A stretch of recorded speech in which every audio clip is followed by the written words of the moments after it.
Council, if you can please have a seat so we can go ahead and do a sound check.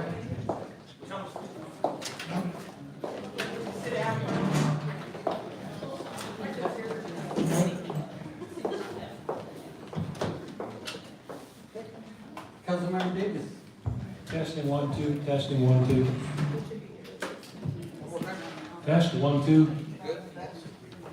Testing 1 2, testing, testing. Hello. Testing 1 2. Testing, testing. Testing 1 2. Test, test. Test, test. Test 1 2. Testing 1 2 3. Mic check. Mic check. Sound check, 1 2 3. Sound check, 1 2 3.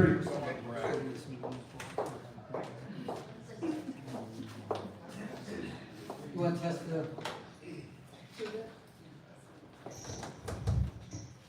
You want me to test this one? 1 2. 3 4 5 6. 1 2.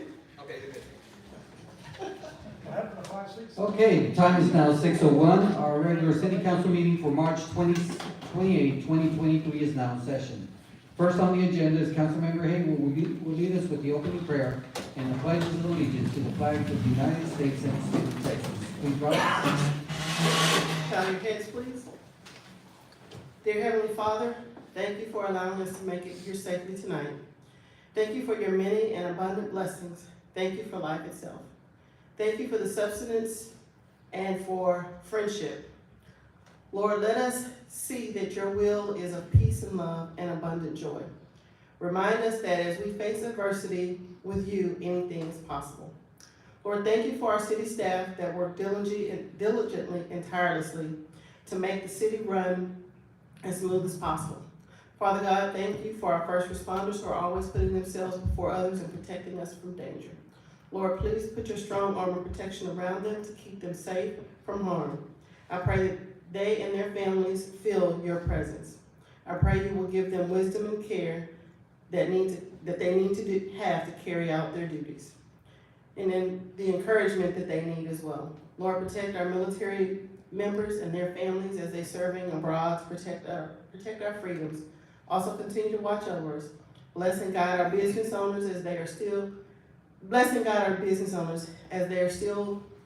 some of them are having the effects of COVID and getting people to work.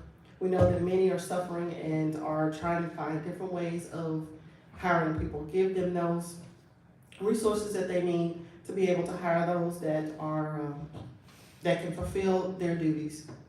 Lord, I pray that as this agenda is set before us, that you give us the keen sense of understanding to make right decisions and to do it not just for today, but the path to the future.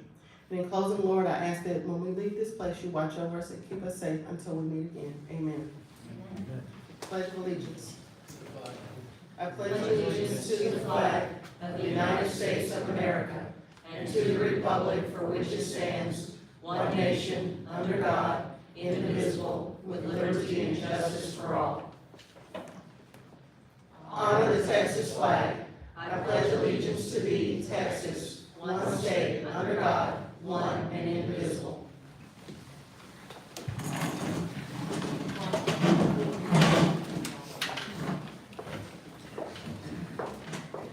Thank you, Councilmember Hagan.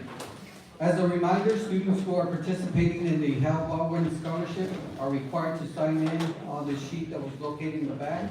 If you have any questions, please forward those questions to an email to sgonzalez@schertz.com. That's sgonzalez@schertz.com. Okay, we'll continue. First thing is we have announcements about coming events. Mr. James? Thank you, Mayor. Just a reminder for folks, this Sunday, April 2nd, is Moving on Main. That's from 12 p.m. to 4 p.m., so noon to 4, and that's on, as you might think, Main Street. Our next council meeting is Tuesday, April 4th, 6 p.m., likely to be back here in the Civic Center. Thank you, Mr. James. Announcements and recognitions by our city manager, Mr. Williams. No announcements tonight, Mayor. Thank you. Announcements and recognitions by the mayor, I have none, so we'll move on. Next is the hearing of residents. This time is set aside for any person who wishes to address the city council. Each person is limited to 3 minutes, and we ask before addressing the council, for the record, please state your name and address. Mayor Pro Tem, let's call our first speaker. And our first sign up is Ms. Maggie Titterington.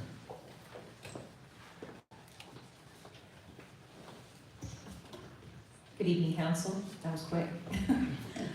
Just wanted to thank you all for showing up to 2 of our 5 ribbon cuttings, although some of you did show up to all 5 of them, but 2 of them specifically in Schertz. You Are Shipping, which is right off of 78, and Gray House Blooms, which of course was the old Contreras, and wow, we packed that house out. It was really great, and both owners of both places were just very, very glad to have the support of the city. They love seeing the people come out there, and again, it's so appreciated. You have no idea how much it means to the business owners to have you all come and be present.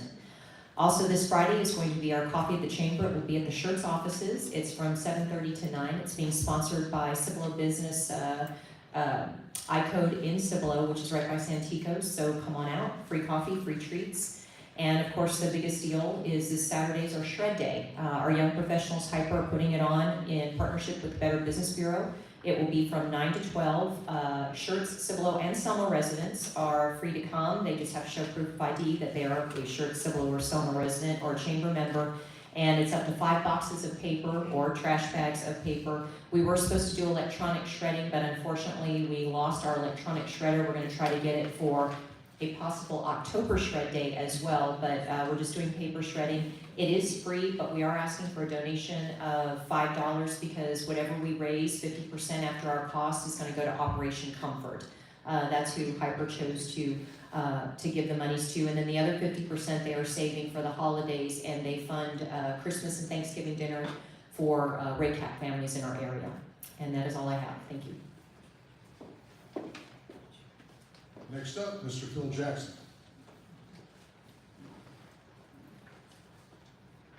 Good evening. Phil Jackson, 3410 Wimbledon Drive.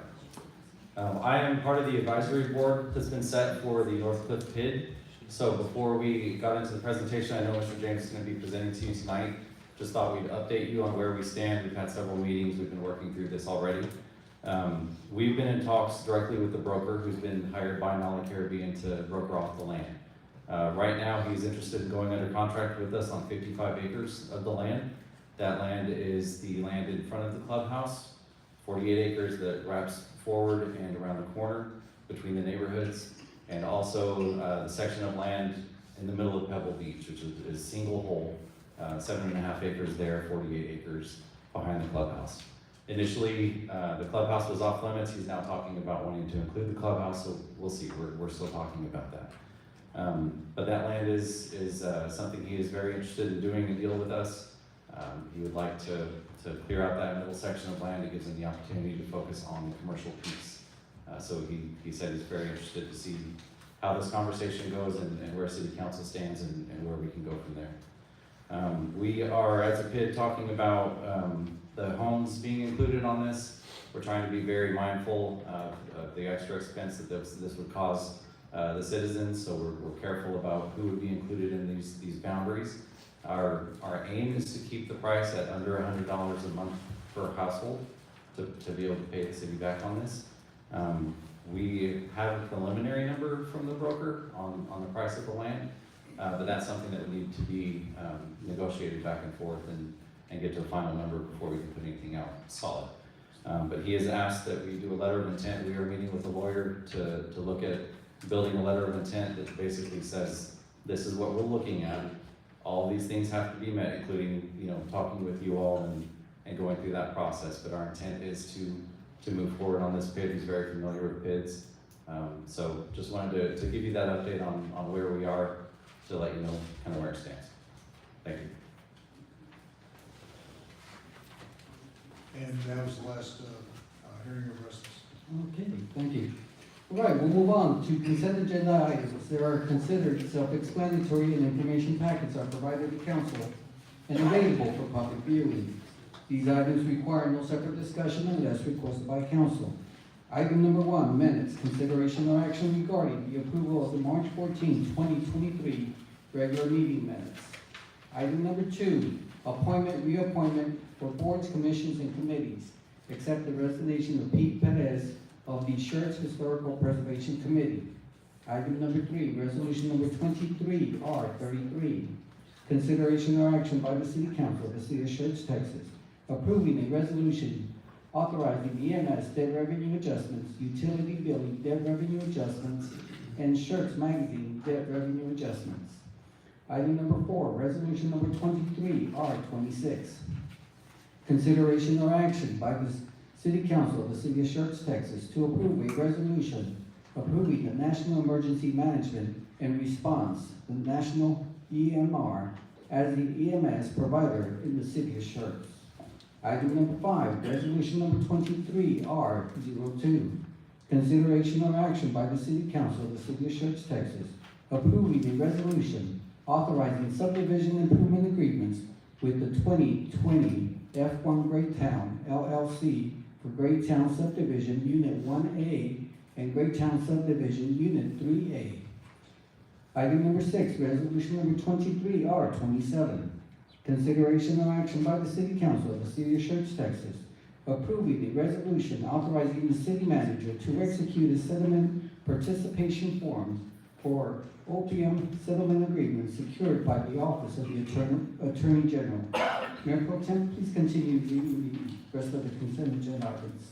Item number 7, ordinance 23S04, consideration and/or action by the City Council of the City of Schertz, Texas, approving an ordinance to rezone approximately 87 acres of land from General Business District and Single Family Residential Agricultural District to General Business District 2, located approximately 4,000 feet west of the intersection of IH-10 Access Road and FM 1518, also known as Bear County Property Identification Number 619249, also known as 12625, IH-10 East, City of Schertz, Bear County, Texas, final reading. Item number 8, resolution 23R23, consideration and/or action by the City Council of the City of Schertz, Texas, approving a resolution for an agreement with SHI for the Microsoft 365 contract renewal. Item number 9, resolution 23R29, consideration and/or action by the City Council of the City of Schertz, Texas, approving the amendment to the contract with Scientel Solutions for the Schertz Master Communications Plan. Item 10, resolution 23R32, consideration and/or action by the City Council of the City of Schertz, Texas, approving a resolution authorizing an amendment to the Schertz Main Street Local Flavor Economic Development Grant for 507 Main Street. Item 11, resolution 23R30, consideration and/or action by the City Council of the City of Schertz, Texas, approving a resolution authorizing a contract with CC Carlton Industries relating to the FM 2252 TxDOT utility adjustments, water line relocation project, and authorizing the expenditures for the project. And item number 12, resolution 23R31, consideration and/or action by the City Council of the City of Schertz, Texas, approving a resolution requesting approval of a Schertz Main Street Local Flavor Economic Development Grant for 409 Main Street. Thank you, Mayor Pro Tem. Council, do any of these need to be removed for separate action? Is there a motion to approve consent agenda items 1 through 12? So moved. Second. We have a motion made by Councilmember Hayward and second by Councilmember Dalla. Any other comments? Let's go ahead and call for the vote. Aye. Aye. Aye. Aye. Aye. Aye. We have 6 ayes, no objection, motion passes. All right. We'll move on to roll call confirmation. Our Deputy City Secretary, Ms. Courtney, will provide a roll call confirmation on consent agenda items 1 through 12.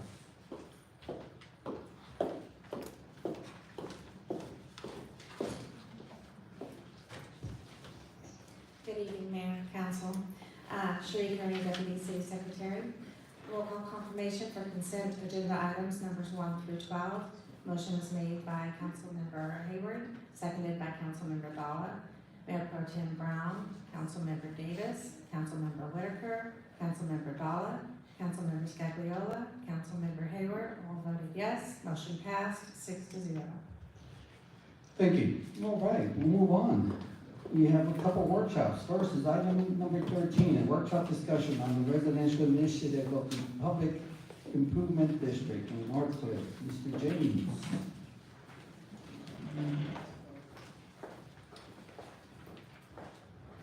Okay, well, that's good, only one person is left when I came up to speak. Take that as a positive sign. That's true, fair enough. All right. Okay, so we're here to talk about public improvement districts, and I'll kind of focus it on the scenario that Mr. Jackson talked about with the residents up in Northcliffe going forward. So again, just a reminder, this is a map we used the last time we did this presentation about 4 years ago of the Northcliffe Golf Course with the zoning. Again, everybody I think knows where it is, but again, the concept of a PID is you designate a geographic area, and an additional assessment is charged, sort of like a tax, but it's an assessment is charged on the properties within that area in order to fund certain types of improvements. And in this case, it would be to fund the acquisition of properties, potentially the improvements of those properties and maintenance of those properties going forward. And so I'll kind of walk through a bit, mention a few things for council to kind of keep in mind, and then at the end, I'll kind of go over a few things that are questions for us, or that are going to be important for folks to know or understand or decide as this moves forward. So again, just for the folks in Northcliffe, if they want to learn more, it's authorized by Chapter 372 of the Local Government Code. I've cut a lot of the language from here into this presentation so that folks can sort of see what it says and means, but I'll try to explain it and skim over fairly quickly. But again, public improvement districts, or PIDs as they're known, are used to fund new infrastructure or improve inadequate or substandard infrastructure in a specific area. So again, it's that defined area. The city can create a PID by initiating the petition process ourselves, or receiving a petition requesting a PID be established. So that's one point here. I think what council has generally said is we're not inclined to go initiate this ourselves. If property owners want it, they can initiate that process, show us there's the interest in doing it, and move it forward. And then again, as part of it, sort of the legal findings out there, council must find that the PID promotes the interest of the city as a whole. There's a long list of improvements, things that can be done with it, that you can see there. But again, often there's streets or water lines or sewer lines or drainage, whatnot, facilities like that. To highlight a few of those, the establishment or improvement of parks, acquisition by purchase or otherwise of real property, so buy land and then improve parks, and then in payment of expenses incurred in the establishment, administration, and operation of the district.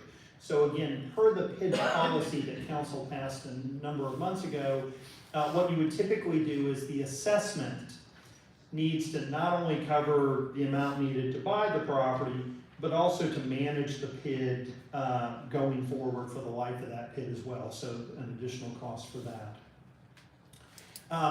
So the big question though is that petition I mentioned and what's required of it. So it's generally what are the improvements that this is going to fund? What are the estimated cost of those improvements? What's the boundary of the area to be assessed? And then what's the method of assessment that's going to be used? Because it seems pretty straightforward on its surface. Well, we're going to charge the properties. But you can charge the properties differently, and I'll cover this more in a minute. State law says you can do it based on the width of the property, sort of the size of the property, the value of the property, or some other method that kind of makes sense. One thing that's been raised here, in fact, is do the property owners who back up to the property that would be acquired have a greater benefit from that than somebody who's 2 blocks over? So potentially that's something to be looked at. So again, I think, not all things that need to be known right now, but for a lot of folks, that may be an important question.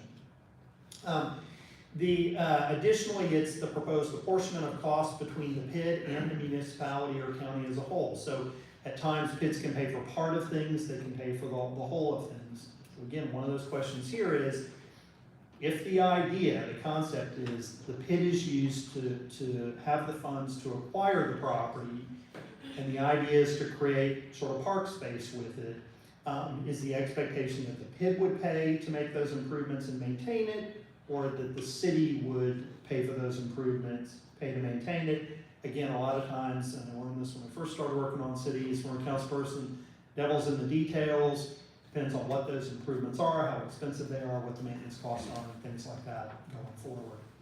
And then again, whether the management of the district is to be by the municipality, county, private sector, or some sort of partnership therein.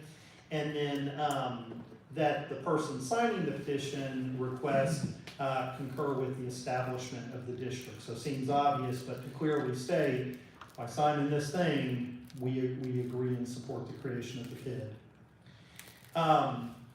It also allows that an advisory body may be established to develop and recommend an improvement plan to the governing body. So again, sometimes, as I said, there are more details to be worked out, you want more information. It allows for the creation of this body to kind of go in and do that research, if you will, to formulate those things, to get down to more specifics of it.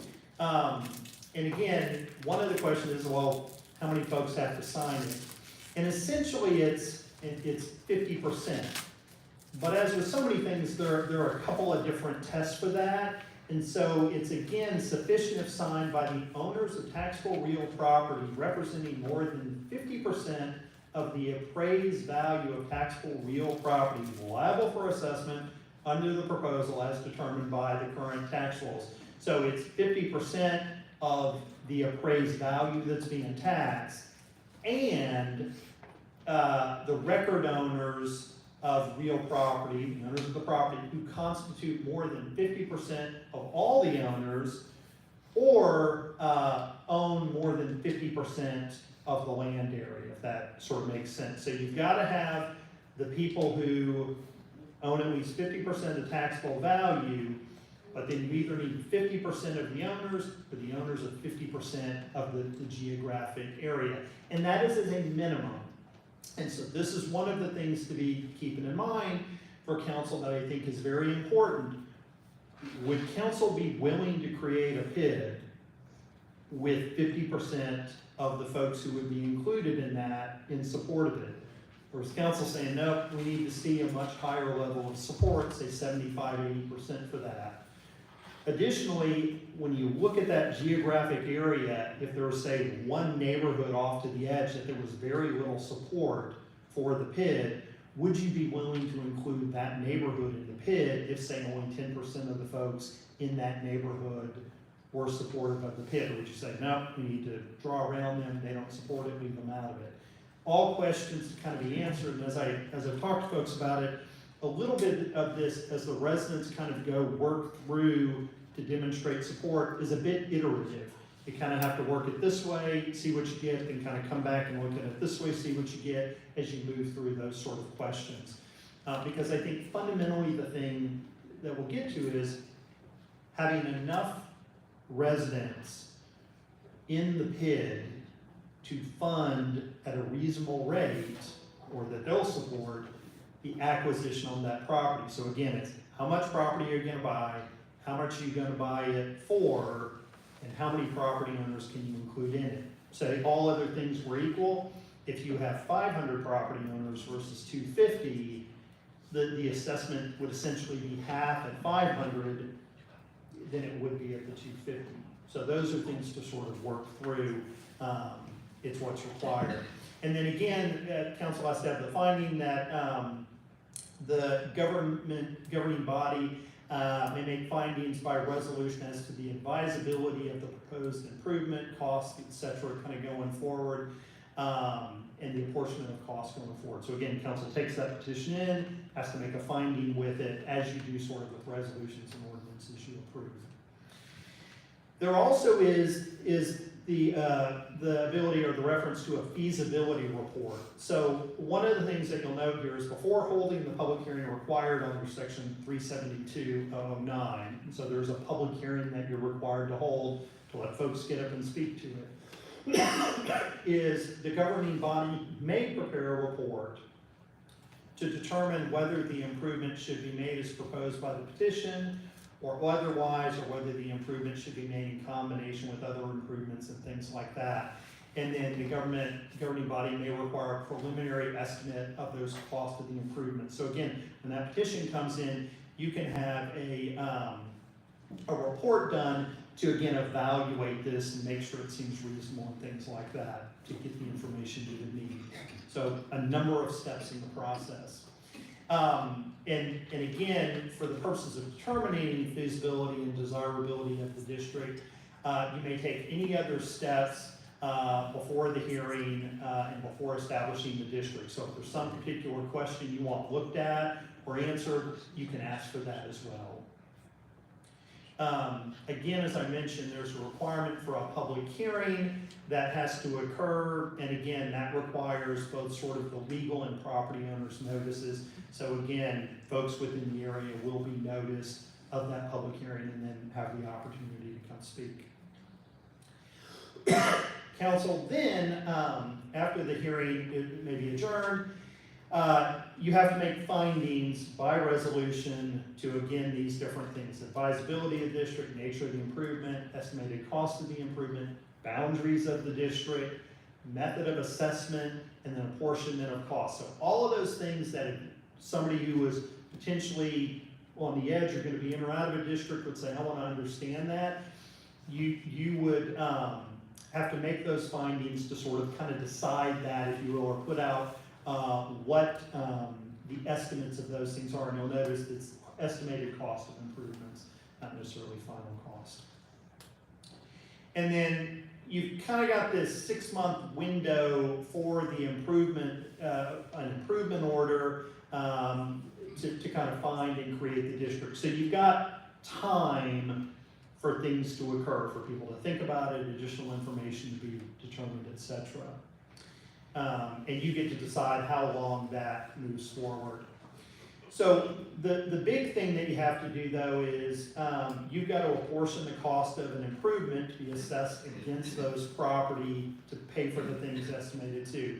And again, as I mentioned before, it can be assessed equally per front foot, width of the property, square foot of the property, according to the value of the property as determined by the governing body, with or without regards to improvements on the property, or in any other manner that results in imposing equal shares of cost on property similarly situated. So I think this is one of those big questions when you think about it, is how do you apportion those costs? And so if you've got somebody that backs up to the golf course or to the area to be acquired, and you got somebody 4 blocks away, should they typically pay the same thing? If you have one property that's worth twice as much as another, should the property worth twice as much? Should their assessment be twice as much, or should they be equal? Should bigger properties pay more than smaller properties? Things like that. So again, all things to be, I think, worked out.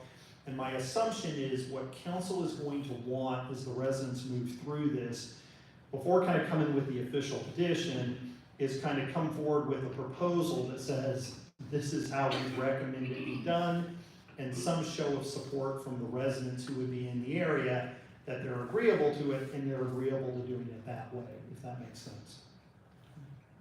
The levy of the assessment, again, as I said, people often kind of refer to it as a tax. It's actually an assessment on the property, and again, after all the objections have been heard and the governing body has passed on the objections, the governing body by ordinance shall levy the assessment. So if you create this bid, you've heard all the objections to, you've had the public hearing, then you get to by ordinance impose that assessment. And again, as it notes, you can specify the method of payment on the assessment, and the governing body may defer the assessment until a date that it specifies. So you don't have to take a pick kind of right then. You can say the assessment will kick in a year and a half from now, for example. Again, the governing body gets to decide different ways how it can be paid in periodic installments at an interest rate. Again, now one thing I will say likely is that because of how this PID is going to work, the idea is that there needs to be a big chunk of money to make the purchase of the property up front. And so the assumption is there will be a debt issuance that would have to occur. As council knows, when we go out to issue debt, we kind of put out that we're going to issue, say, $10 million of debt, and those get put out to bid, and we find out what the interest rate to be. And so if you do it that way, a lot of that could kind of be rolled into the assessment on the front end, as opposed to kind of an ongoing improvement that was cash funded or things like that with regard to the interest rate. But again, if you're doing what you want the installments to be, they need to be enough to pay for what you want to pay for. And as number 1 says, the period necessary to retire the indebtedness. So part of it is you get to decide how long you want this PID to go. Is it really just to retire the debt to buy the property because, for example, the city's agreed to make the improvements, maintain those improvements, or we need it to go on for longer? So all that's sort of decided as you go forward. And then again, the assessment lien, if somebody doesn't pay, may be enforced by the governing body in the same way as ad valorem taxes. So the issue with this is, if people are not paying their assessment, you got to deal with that, because again, the amount being paid was in the assumption of what would be collected. And again, that fairness thing, it's not fair for some people to pay and others just to choose not to, across the board for a variety of reasons. And so again, those delinquencies can incur interest, penalties, attorney's fees, just like ad valorem taxes. So again, they can grow on you until that happens going forward.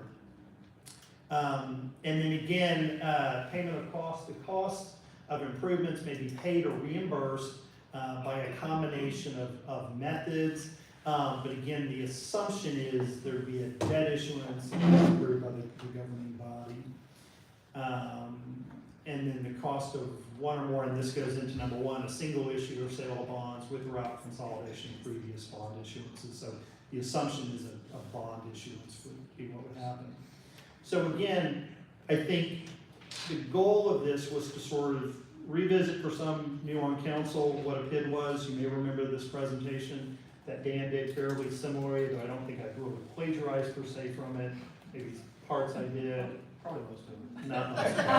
Not most of it. The font color is very different, so that covers me. But also for the residents to kind of understand this. But really what it gets us to, I think, is that, is council open to this concept? And if so, what would you really need for the residents to come forward with to show you enough interest for us to sit and have, and I don't want to use the term serious because it implies this isn't serious, but to really get down to what are the next step, what needs to happen. But my assumption would be is, it needs to sort of lay out what properties are to be acquired, because some people may support it if it's certain properties, if others are not included, the property behind them, they may not. So what the properties are to be included, what the estimated or expected purchase price is to be, or some range therein, what improvements would want to be made, or whether they'd expect the city to make improvements, how they want that property used, and who would maintain it, the city or the PID, going forward. And then from that, an estimate of what that maximum, as noted, that maximum annual payment that people were comfortable with, so $100 a month, $1,200 a year, to see that there's support, and also to identify what properties are supportive of that. So which property owners are supportive of creating a PID to buy these properties at this cost, to be used this way with these improvements, and then would pay up to this amount for that PID, if you will, effectively. I think that's sort of the key that I would think council would want to see, is really how much support is there for a PID, and kind of what does the PID look like at its most basic, And then at that point, before a whole lot of effort is spent refining information to get a more definite, to then go out and start really working up the petition, if you will. And so a couple of things I think would be helpful for the residents is, are there some initial thoughts about what level of support there needs to be for the PID in order potentially for council to do it? And if the answer is, yeah, if they get what state law requires, 50%, that's good. But if council's kind of sitting there going, I'm gonna have a hard time voting to approve something where half the folks or just less than half the folks don't support it, that's probably helpful to know if it's, really I want 75% of the folks to be on board with the concept, if that makes sense. So again, I think the idea is to give a little bit of direction to the residents so they know what council would need, to consider this. Well, thank you, Mr. James, very informative. You're right, I think that the residents need to know exactly where this council, what they're looking for, so that we don't waste their time also, to make those determinations. But, we'll go ahead and open it up, Councilmember Dowd. Thank you for that, Mr. James. I appreciated that. I asked for this to be on the agenda. I think it's a good discussion. I do have some questions for you. Okay. One, with the issuance of debt, would that impact the city's bond rating? So I don't know that the city, Steve may just want to jump in and answer, you look like. It depends on how you would structure the debt. You could actually issue PID bonds through the PID itself, which would be rated separately and not affect the city. You could include it in a regular issuance through the city when we go out to market, kind of like Brian had mentioned. That would be impacted. It would have an effect on the city. So Not necessarily bring it down, but it would be inclusive of that bond issuance. So the rating would pertain to it. Right. Okay. Definitely something to look at. We definitely don't want to impact the rest of the city negatively with bond rating by having that allocated toward our bonding capacity. Yeah, no, understood. And I don't know if Steve has experienced this as well. And so again, a lot of times they're done, the PID bonds that are issued with the PID behind it. So effectively the full faith and credit of the city is not behind it, if you will. But typically when we do those bond rating calls with the rating agencies, and in different places I've worked, they ask a lot of questions. So part of what they're concerned about is, what is that sort of tax burden on your residents, so from the school district, the city, the county, any special charges, and including assessments from a PID, is what they want to make sure is that you're not sort of taxing everybody too much and they're going to struggle to kind of pay. But yeah, typically my thought had been we do a PID issuance on it. All right. Is there anything that would prohibit the residents, if they've managed to get all the way through this purchase of land, to decide to sell off portions of it for single-family development to recoup some of their money? Yeah, I don't think there's a prohibition on that. I think you can use it for different things. And so certainly you could, I think, use part of it and sell off for development. But again, I think that's something we run Run past the by bond attorney. Typically, when you have a tax exempt bond issuance, you're limited to 10% private use. So they might be able to sell off a portion of it, but not. it affects your tax exempt status. It would affect the tax exempt status of the bond, so all the bond buyers, we would not want to put it into a taxable scenario Right. after they bought them as tax exempt bonds. So we just have to plan that ahead of time if that was the direction they wanted to look at. On the apportionment part of it, with our budget, it's a real struggle to see really much of any participation from the city from our perspective. The only real opportunity that I would see for the city's participation is possibly the portion that would be the extension of the Northern Trail. And somehow that if that went through that property, that there would be a place for us to participate on a limited basis to extend the trail as part of our trails plan. The next comment with the values, the 50% of the value of the owners in the land, and whether we want to establish a higher amount.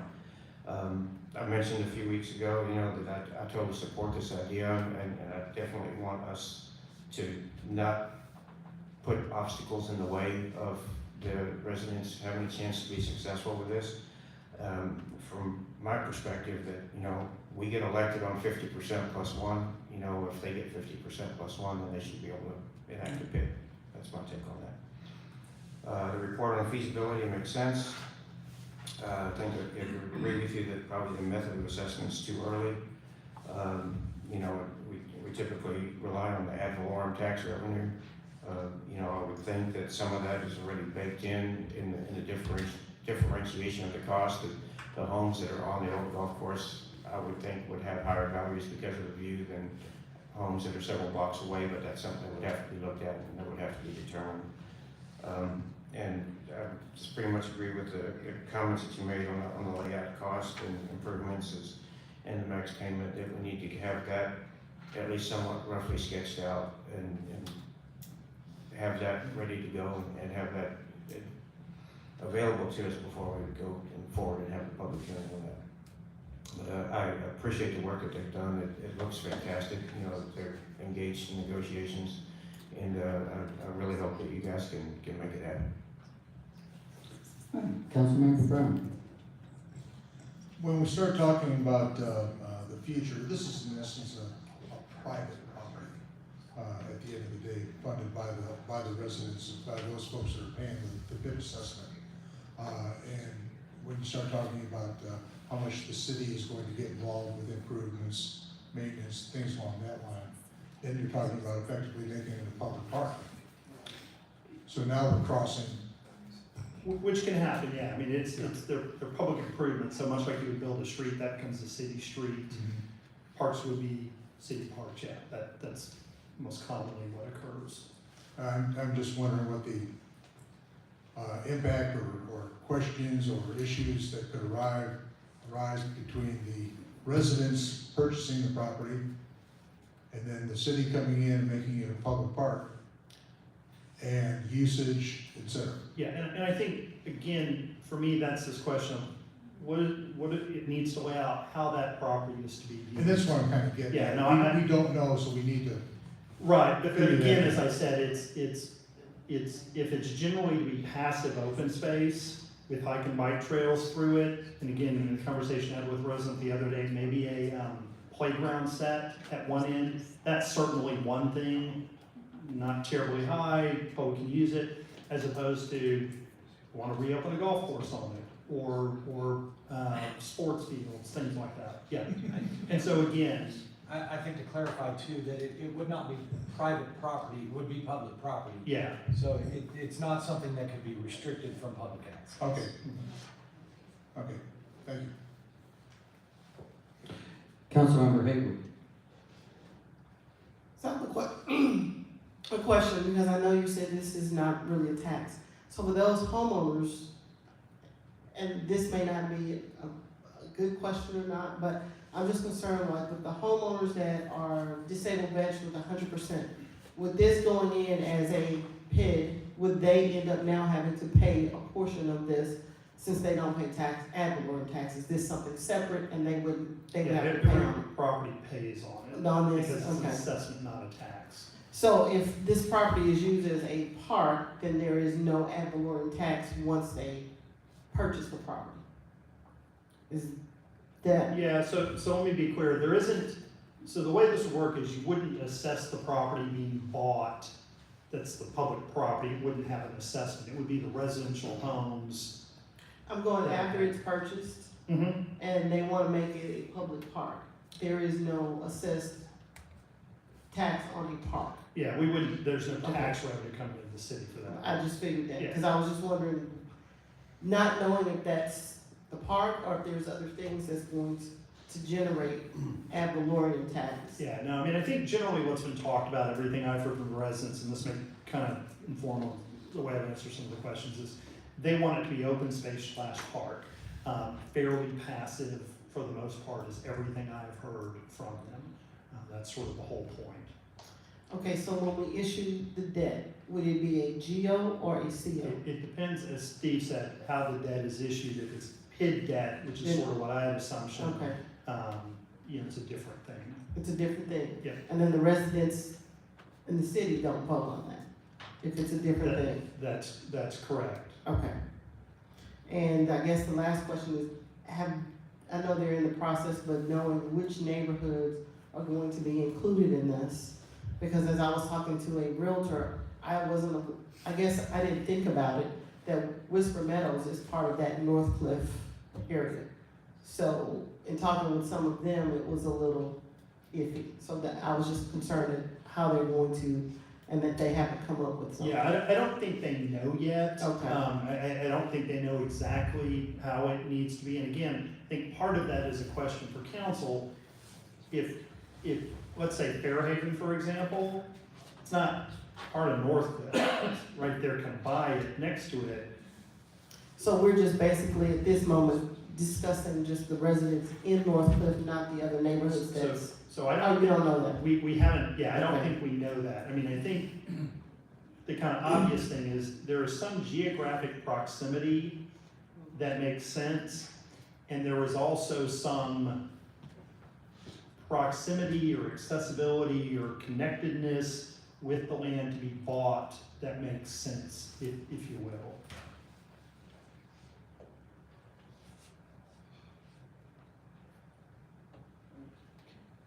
Councilmember Whitaker.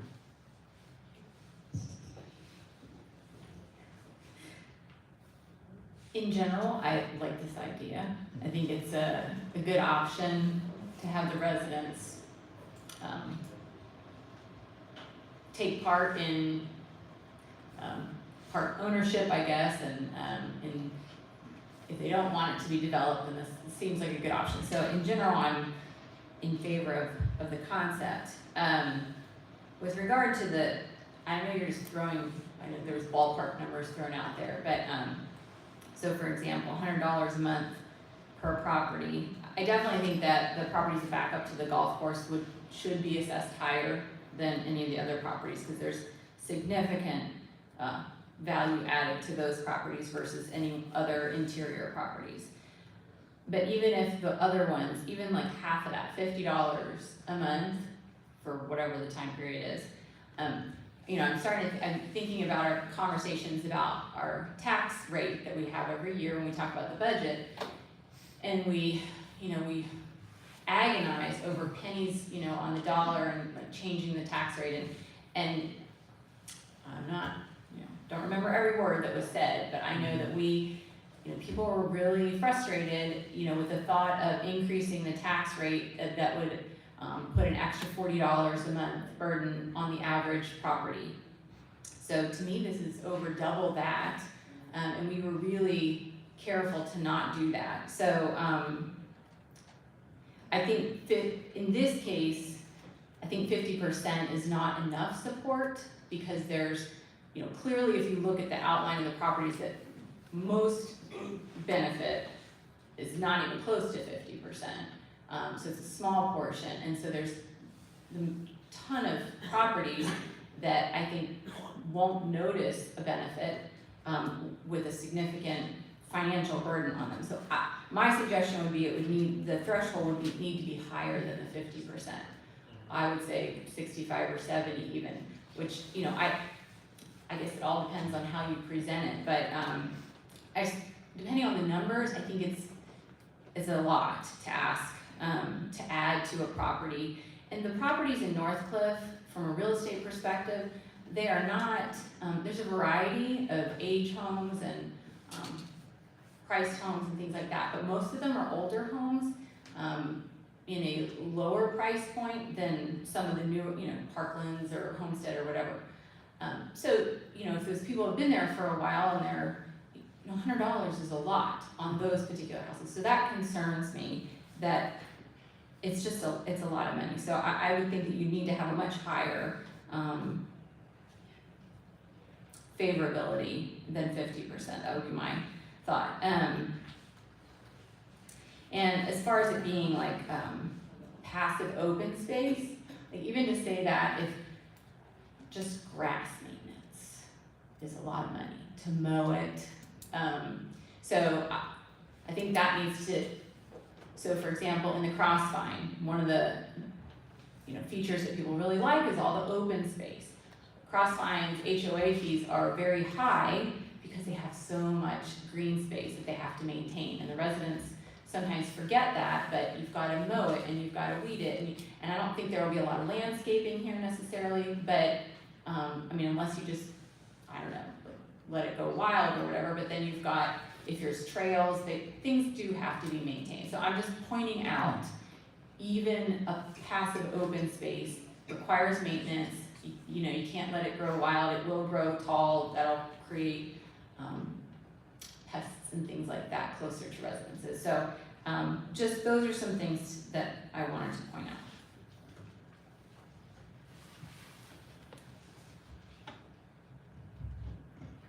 You know, North Cliff residents really need to know exactly, how this council feels regarding the situation. Not to say that, you know, other council, I mean, this is gonna be over a 20-year time period, more than likely, to pay the debt. This council may not accept the, you know, the park as, once it's paid, but who knows what the council is, the dynamics of the council 20 years from now. But I think they need to know the expectations is that it could be a permanent payment. If the councils refuse to continue to accept the park as public property. Just giving it to us, it still probably has to be accepted by council, am I correct? So see, it's gotta be public, as Steve said, no, how much access you allow on it But as is a far different as thing. improvements, And then again, I think as Councilman Whitaker said, it's what you wanna do with it. So for example, and I think that's a big question, you know, we probably will hear from some folks saying, we want it to be a golf course again. Cost to maintain a golf course is extremely, extremely high. But the other is, and again, it's understanding what you're agreeable to, is if the idea is we're gonna mow, or you'll have you'll mow that 20, 30, 40-foot strip along the edges of the homes, and generally the rest of it, you're going to let it grow up as natural, there's a different maintenance cost for that. But you're right, there is a maintenance cost.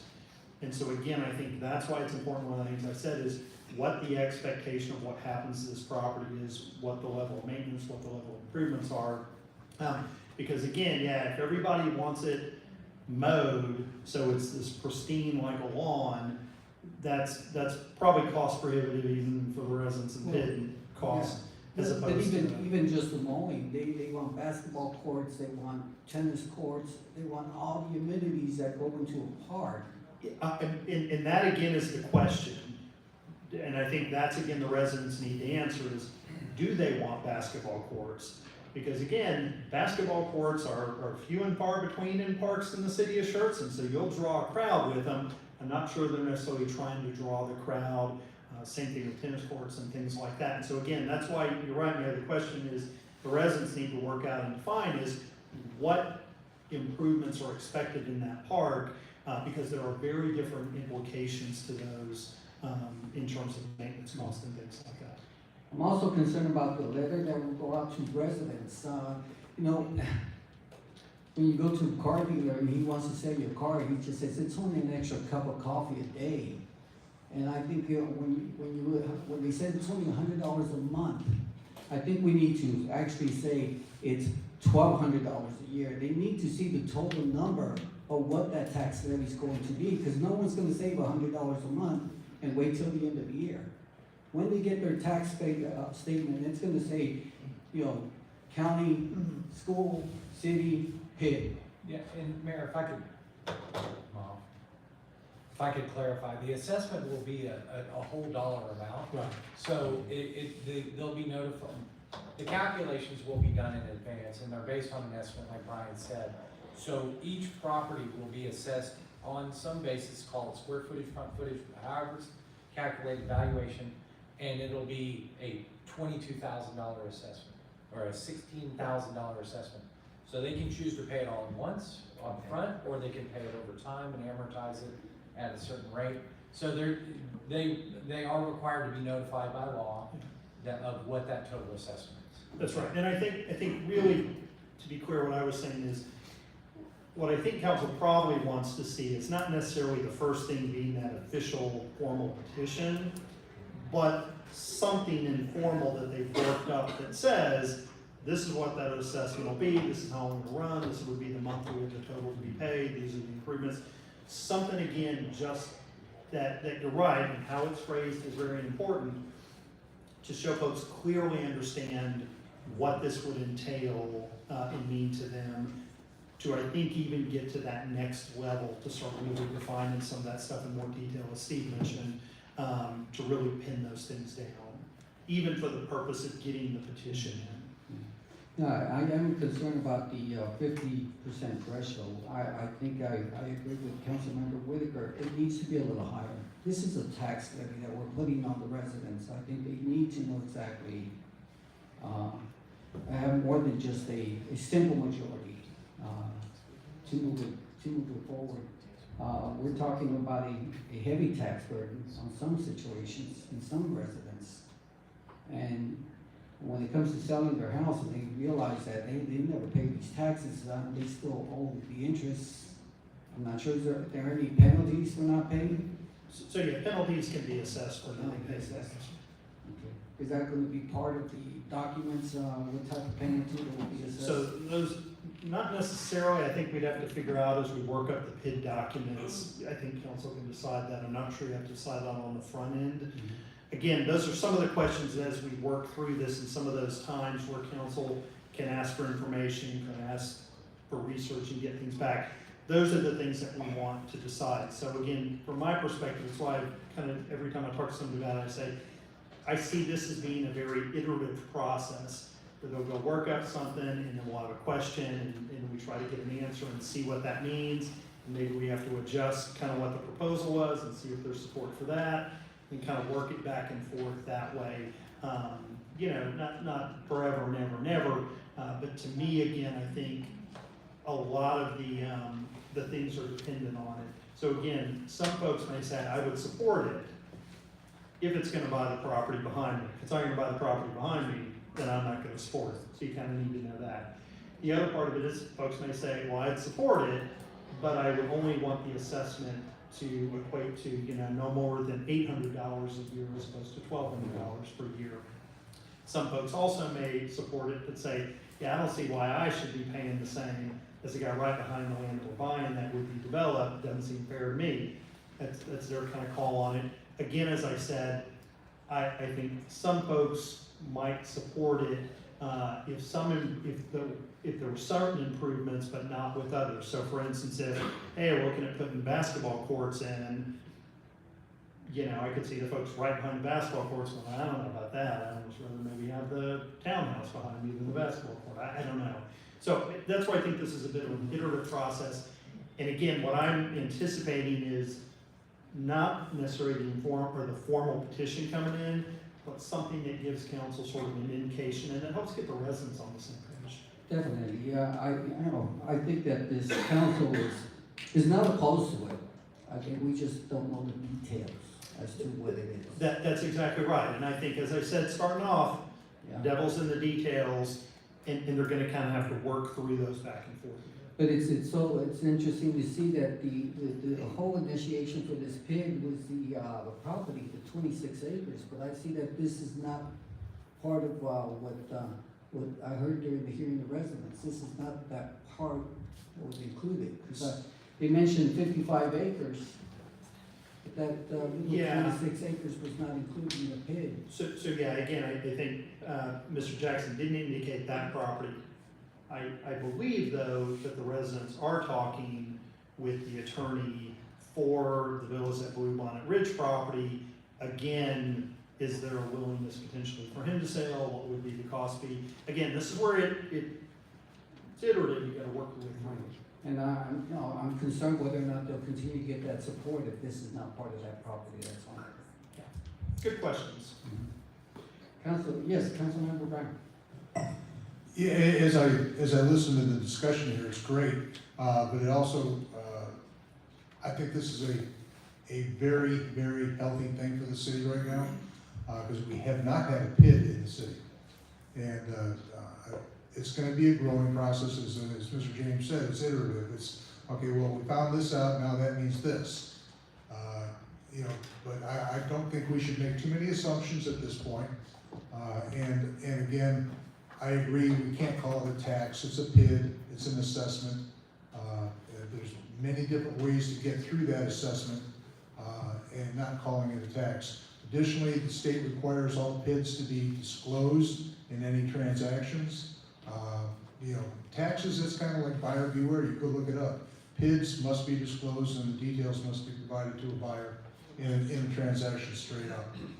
There's protections for the future built into it, but that future doesn't necessarily mean, forever and a day. So, I think it's very, for lack of a better term, exciting from a administrative point of view to see how this is going to go, to hear how the residents are.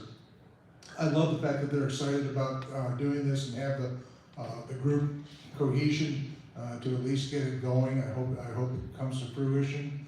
But so many questions that are going to be, well, we found this out, now this, we're going to go left, not right, etc. So I'm going to be very patient on it and let y'all tell us as you go through.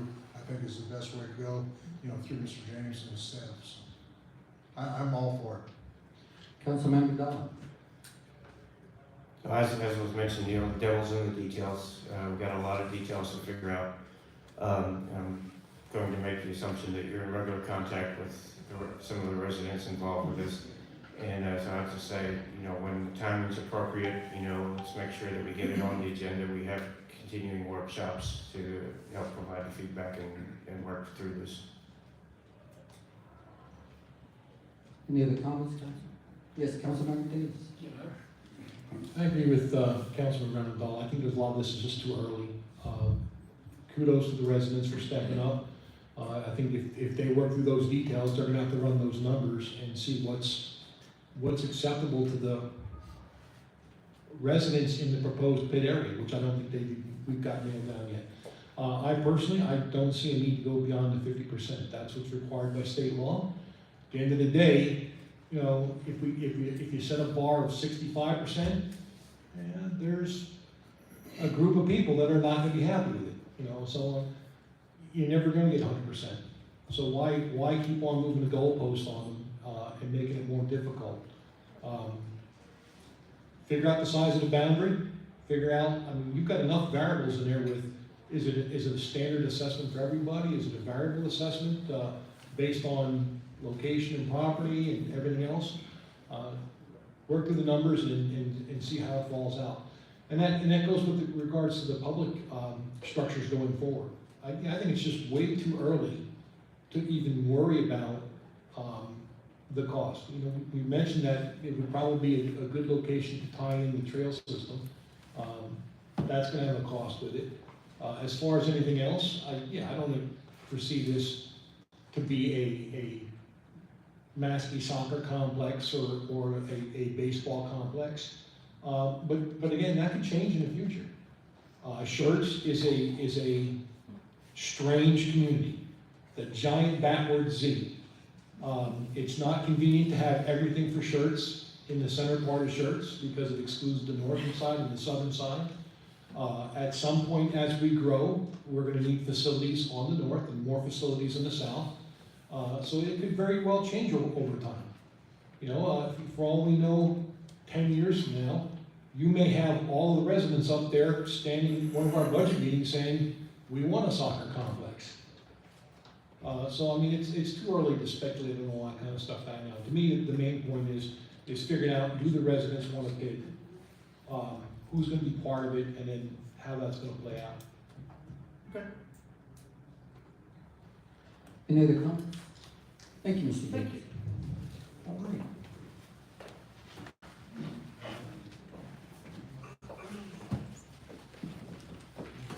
We'll move on to item number 14. The city staff will conduct a workshop to discuss the pre-budget development and prioritizing process. Mr. Williams. Thank you, Mayor. I'm going to come out here and do the presentation out here. I've emailed it to all of y'all, so if you want to pull it up on your tablets, you can instead of having to crank your heads backwards. This is our pre-budget retreat, and staff and I went through this last Friday and spent a few hours going through it, actually a couple hours, but I'm going to boil it down and maybe get through it a little bit faster than that so we can spend some time talking about it. We are in the part of the process before we have a lot of data and a lot of numbers, so this is more dealing with concepts and direction. And,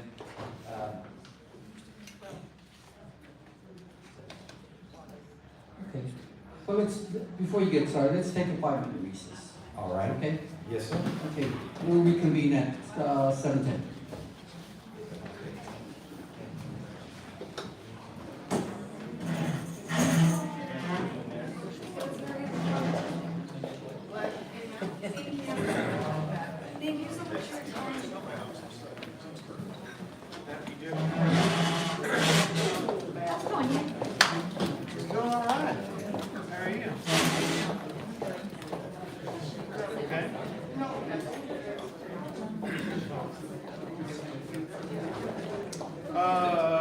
Yes. What do you mean, like renting leasing the whole facility, the whole thing to, or are you talking about just renting the space? Oh, really? Do you leave?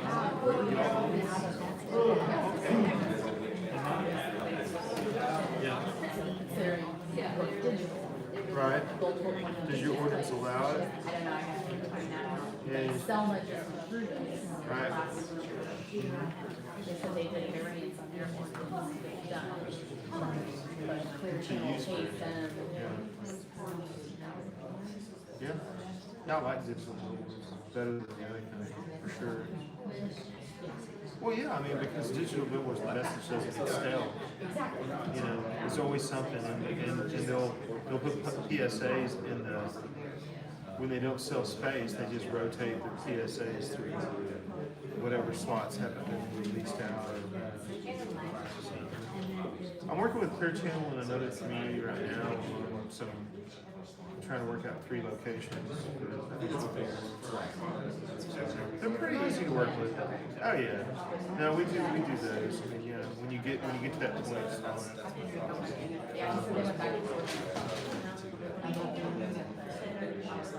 I don't think there's there shouldn't be.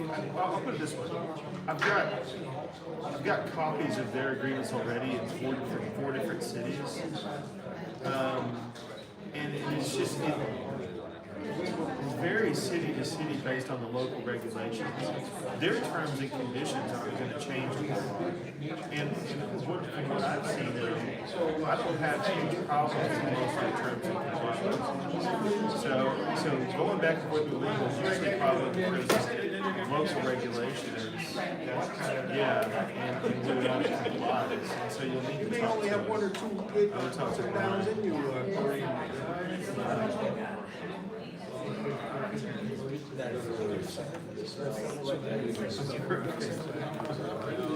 all that consultation with the attorney. Yes, sir. We don't want this recorded.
item 10, we will resume with our meeting. And item number 13, workshop on the pre-budget development process. Hey, Mr. Williams. Thank you, Mayor. Thank you, Council. So this is our pre-budget retreat. We will be bringing more information and more data to you as it develops. As you're aware, we don't have a lot of the numbers in place that we need to fully develop our budget, but this is the first step. We're going to be talking about policy direction and priorities. So the first thing So as you are aware, the city of Schertz has a strategic plan, and strategic planning is what we do to guide ourselves, and bearing in mind, putting together our budget and moving forward, the initiatives that we want to put into place, we want to look at that through a strategic planning perspective. This is a little graphic that I've used before. It just essentially walks you through the process, and you think of it this way, our mission and vision, they're essentially interchangeable. And that's what our purpose is, or what we want to be when we grow up, essentially. That's our 35,000-foot view. And what we want to do with our strategic planning process is take that all the way down to the ground level. Excuse me. So we would walking that down, we have our strategic goals and our strategic priorities. Those are the things that are that we will, the pillars of what we want to do. Essentially, it's our main focus areas that we want to focus on. In the city of Schertz, in our strategic plan, we call it core value, our values, our value structure. Bringing that down a step further, 15,000 foot, those are our objectives. And this is where we are integrating our continuous improvement activities. These are things like our taking into consideration our comprehensive master plan and the underlying master plans into that, like our road master plan, parks, etc. But also things like what we're going to talk about here in a little bit, a long-term capital improvement program, as well as our multi-year forecasting. Measures and targets, it's something that we don't necessarily do right now, but that's our evaluation or performance review, and those are how we would evaluate the success of the plan, and bring it all the way down to the goal, to the ground, our strategic initiatives. These are specifically the things we're going to do. That would be encapsulating items like our annual budget, the projects included in that, etc. So, the City of Schertz strategic plan, our vision. So we start with our vision. We want to be community-minded, service-minded, and provide opportunities. And our mission is to lead, improve, serve a livable, sustainable, and financially sound community. So that's essentially the direction, generally where we want to go and what we want to provide for our citizens and businesses. We have 3 different categories of values that we include in our strategic plan.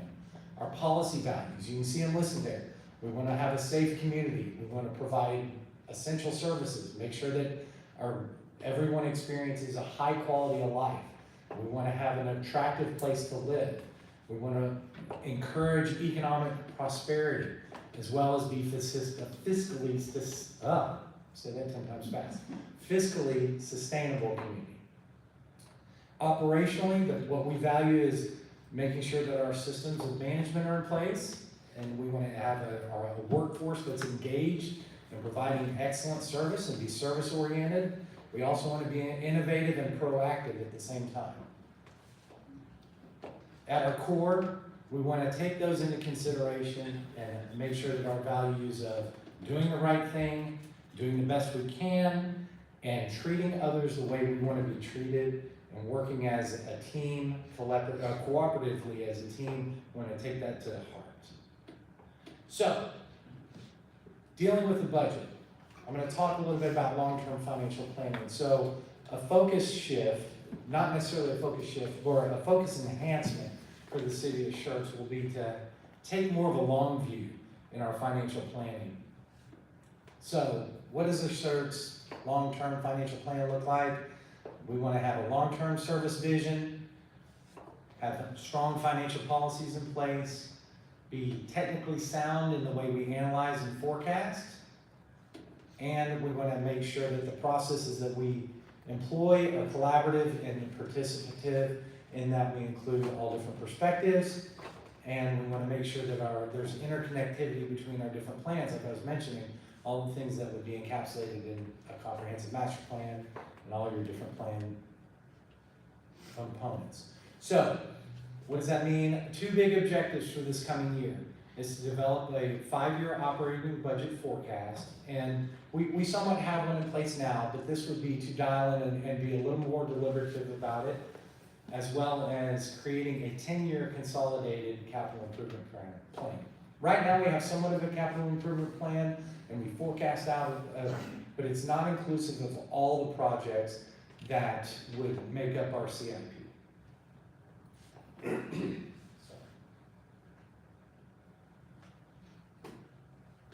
I made a joke yesterday. I was doing a presentation at the Rotary Club over at Randolph, and I love Schertz, everything about it. What I don't love is my newly acquired allergies.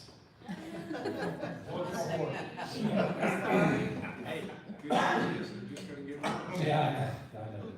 So prioritization process, this is a graphic I like to show. The reality is when you're going through a prioritization, the list of things is always longer than the ability to fund them. I mean, it's a reality of the world, and we are taking into, our perspective is getting, organizing in this way, right? At the top you got the must-dos, and then you have the should-dos, and then you have the nice-to-dos. The reality is that line is going to be somewhere in the middle of the should-dos.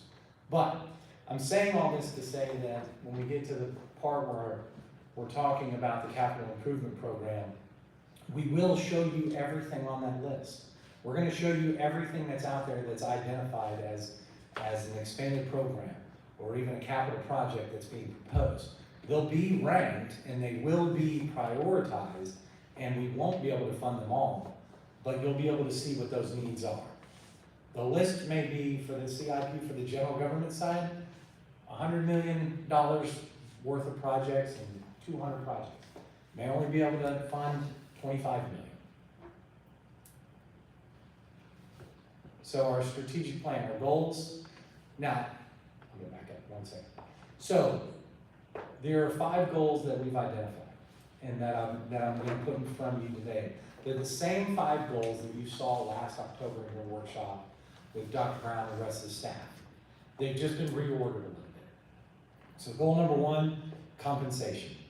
And I'm going to talk about these a little bit more in detail, or actually quite a bit more in detail in subsequent slides. But compensation. Goal number 2, infrastructure. Goal number 3, a consolidated capital improvement program. 4, increasing our staffing levels. And 5, facilities. So, dealing with compensation. I've met with you all individually and we've spoken a number of times, and this is an issue that surfaces every day for the city of Schertz.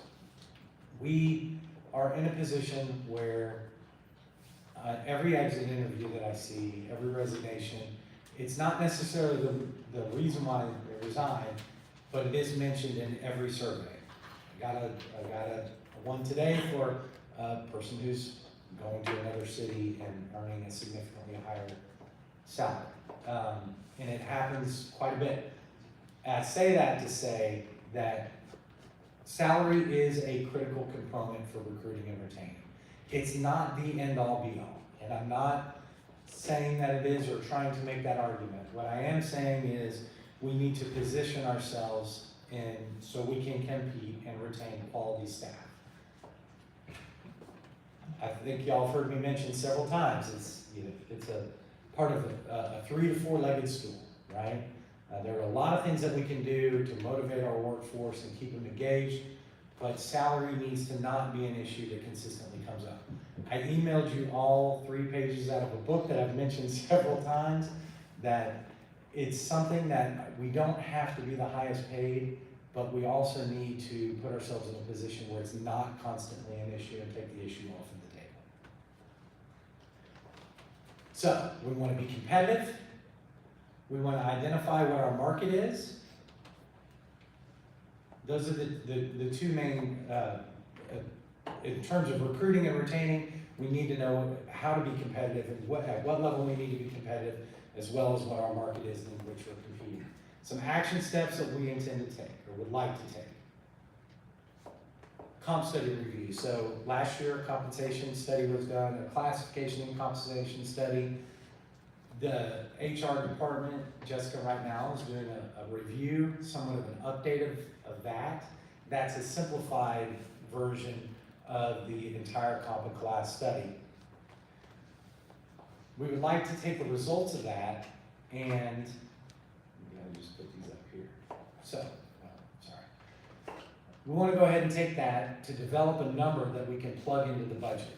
So using that now, we'll get somewhat of an estimate of what we believe that eventual class and comp study will cost us, and we'll essentially earmark or encumber that money out of what we build our next year's budget on. It's just a swag at what we believe the number might be. It may be higher, it may be lower when the final analysis comes in. I would also, I am asking that we initiate a full class and comp study now and do a budget amendment. It's an item that will cost anywhere from, say, $40,000 to $70,000, depending on the proposals and the in-depthness of the review. I recommend that we start that now so that it's a 6 to 7 to 8 month process. Once we get into the next fiscal year, we can take the results of that study and implement it. We'll have developed a budget number, if you will, off the update, but we'll be ready with a more comprehensive study to move forward. Also, in addition to that, essentially we would still put in our ECI and STEP/merit in addition to the comp study implementation. It sounds like a lot, but it is a critical component of what we need to do and where we need to be going as an organization. Next step, or goal number 2, infrastructure. Street maintenance and repair. That's an issue that is out there for us. We, a couple of years ago, developed a pavement condition index, a PCI, and have not been able to adequately fund the plan or the strategy that came out of that PCI. What I'm proposing we do is essentially, with all of our spam, update the PCI and implement our spam program. And what that entails is an aggressive ongoing, in addition to an aggressive ongoing maintenance program where we still go out and crack seal and we still go out and repair potholes, we will be, for the most part, contracting to have more comprehensive resurfacing, mill and overlay type projects to knock out as much as we can. Now the plan for doing that and the action steps associated with that would be to utilize our excess reserves in the general fund. We have fund balance that's in addition to our policy level. Our policy level is 26% of expenditures. We're at about 35% right now. The plan essentially would be to spend that down each year in increments of about $2 million until it's gone, or until we're down to our policy level of 26%, more accurately stated. The money is there, it's available, and this is a priority that we need to address. I feel like we could knock out a big chunk of streets, and when we maintain those surfaces at a better level, at a higher level, they're gonna last longer, and it's gonna be a longer add life to the asset. So we draw down the fund balance to 26%, and we would still continue funding for ongoing maintenance, like I mentioned. Goal number 3, consolidated capital improvement program. So this plan, and includes, this is a little bit of a philosophical shift in the way we've done things in the past. This would be our large-scale, long-life capital improvements. There's 2 CIPs. There's a general government CIP that's essentially funded with your property tax. It also has funding like impact fees and some cash contribution grants possibly, but it's mostly funded with your property tax rate. The water and sewer CIP would be your water and sewer projects, and that's going to come out of your water and sewer rates. So 2 separate CIPs. Both of them would be a 10-year plan. And this would be a long-term strategy. So the idea here is you plan to work out for the 10 years the best you can, and you're able to project the impact long-term on your tax rate as well as your water and sewer rates. So what are the action steps? The first thing you do is you develop a project list. You identify all the projects that are out there for each of the 2 plans, and then you develop a construction schedule, because you can't do everything that's on that plan in 1 year or 2 years. You have to plan it out. And essentially the way it looks is your more detailed plan is your first 5 years, and then your last 5 years are more of a lump of projects together, but they would be spread over that 5-year period. It's just not planned out as much detail. Once you have your construction schedule, you would develop your funding schedule. How are we going to pay for this? What's the impact on the tax rate and the water and sewer rates? And then, like I said, your INS property tax rate projection and your water and sewer rate projections. Number 4, increase staffing. Goal number 4. So in 2021, the city did a staffing study. The council has been very aggressive. We did add, over the last 3 years, quite a few positions. In fact, I think it was 32 in this current fiscal year. There are about 25 positions remaining on that list, but our intention is to prioritize those remaining 25 and then utilize a phased approach. There may be some things on that list that need to be tweaked, maybe not as relevant anymore. Goal number 5 is remodeling our facilities and or building new facilities. So currently, we have a couple of projects underway. We have the Parks building renovation and building 1 where our municipal court is, redoing those counters as well as making a conversion to the courtroom. The PD facility, right now we're in negotiations with the county to utilize space in their facility on FM 78. And then the future projects, the big one is fire station number 4. So just in terms of policy and direction, we would like to conduct a review of all the fees and charges for service that we provide. Some of them are more statutory, like our impact fees. We are required to review those, and there's a formula for doing so. Water and sewer rates as well. Having the capital improvement plan, the 10-year CIP in place, will really give us a good guide on what those need to be. However, as you'll see in a minute, a lot of what's in those water and sewer rates are driven by other agencies. Development fees, this is something that hasn't been reviewed. The larger development fees, building permits, etc., have not been reviewed for quite some time. And it is probably a prudent thing at this point to review those and make sure we're in alignment with the market. Drainage fee as well is a similar scenario as the development fees. There are other smaller fees like quality of life and public safety fees that will be reviewed as well, even though they have less of an impact on the general fund. So what are the action steps? One thing that we are in need of in the city is a financial management policy.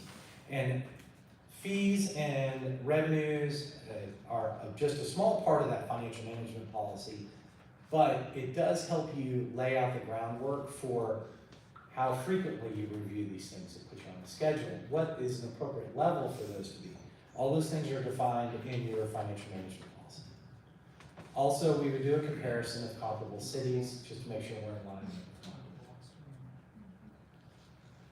So, in the general fund, just a snapshot of where we are right now. On the revenue side, you can see we're on target with our 3 biggest revenue sources: property tax, sales tax, and franchise fees. Permit fees are down a little bit, and investment income is up quite a bit because interest rates have gone up. Court fines down, rental fees are up. And so all told, for right now, our preliminary projection is that we'll be $800,000 over our budgeted revenue amount. On the expenditure side, we are experiencing some savings, primarily in salaries and benefits, so we're expecting to be $330,000 under. We are gonna end up being $1.1 million better than we expected, so that puts us roughly about $4 million above our target. We budgeted a drawdown of fund balance, and that's essentially wiped out by being better than we expected on revenues and expenditures.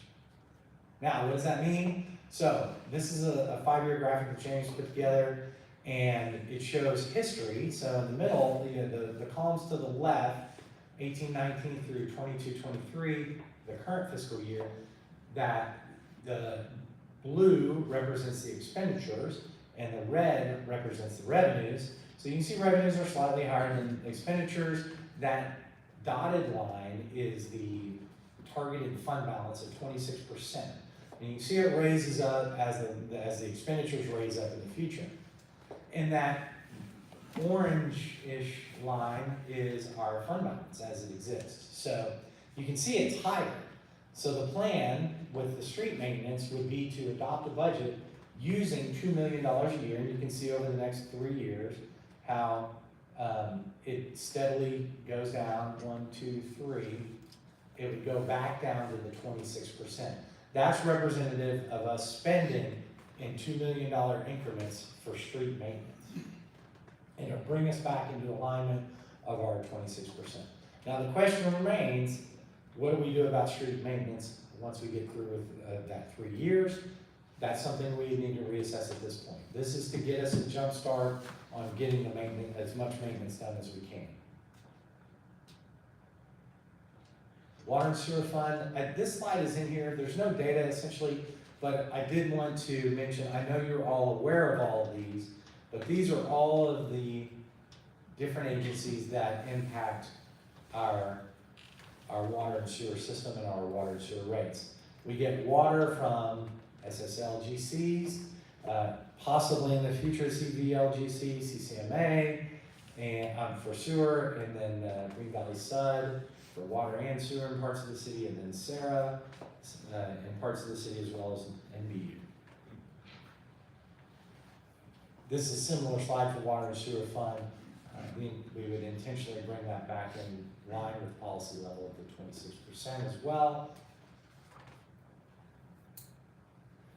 This last slide, and I'll just go through this very quickly. These are just other initiatives. They're not necessarily budget driven or cost anything, but I wanted you all to know that we are embarking on things. Mostly these affect efficiency issues as well as transparency and financial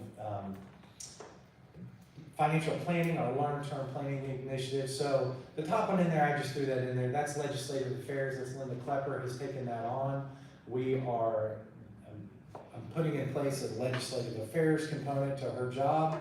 And that's something, we're doing it now, so we'll be ready for the next session in 2 years. We're doing as much as we can now, but that task and duty and department, if you will evolve over the next 2 years. Also, grants coordination. I'm looking at bringing in a consultant to help us see if we can mine more grants and bring in more external funds to the city. ERP Pro 10, that is you already approved the purchase of Encode version 10, renamed ERP Pro number 10, or version 10, and what we'd like to do is go to a paperless process for all of our purchasing, streamlining the way we do things, eliminating a lot of paper and a lot of float of paper, as well as time savings, money savings, everything. I would also like to implement James coming up and giving a monthly financial summary report to the council. This will be something that's brief and very dashboard-like, but it is an opportunity for you to be informed on a monthly basis of our financial condition and where we are, as well as for the staff to utilize that. I've already talked about the CIP, but our operating budget right now, the budget that we put together, you're all familiar with the annual comprehensive financial report, and there's a Government Finance Officers Association of US and Canada award that goes with that. The city has gotten it for the last 35, 40 years. There's a similar program for the budget, and we're going to be bringing our budget document up to that standard so it can achieve that award as well. The CIP document goes with that, that's a component of that. It's a separate document, but it goes hand in hand with the operating budget document. Also, there's a popular annual financial summary report. That is a kind of a glossy type annual report that includes financial data as well as community data that we would send out, similar to our Schertz magazine.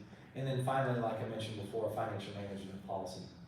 The good news, all those don't really cost a whole lot, but we're doing them anyways. And that's the presentation, and that was lightning fast. So, Thank you, thank you. but this is the point, Mayor, that we'd like to, spur some discussion. If there are policy initiatives that, or budget initiatives that y'all have that are in addition to this, or if you have an opinion or something you'd like to discuss with me and all of us, as far as the staff goes, regarding what I've put up there, just this is the time to do it. Questions, council? Yes, Councilman, Mayor Pro Tem Brown?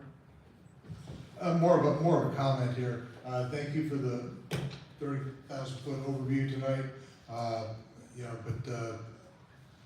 think that's a great recap of where we're at and where we should be going. But we still need to get into the down and dirty of the budget. And we've been getting better every single time for the last 10 years or so. As the city has been growing, and some really good things. I know you've got a strong financial background. So hopefully we'll be able to make that smooth movement and get all this stuff working. It looks good on paper.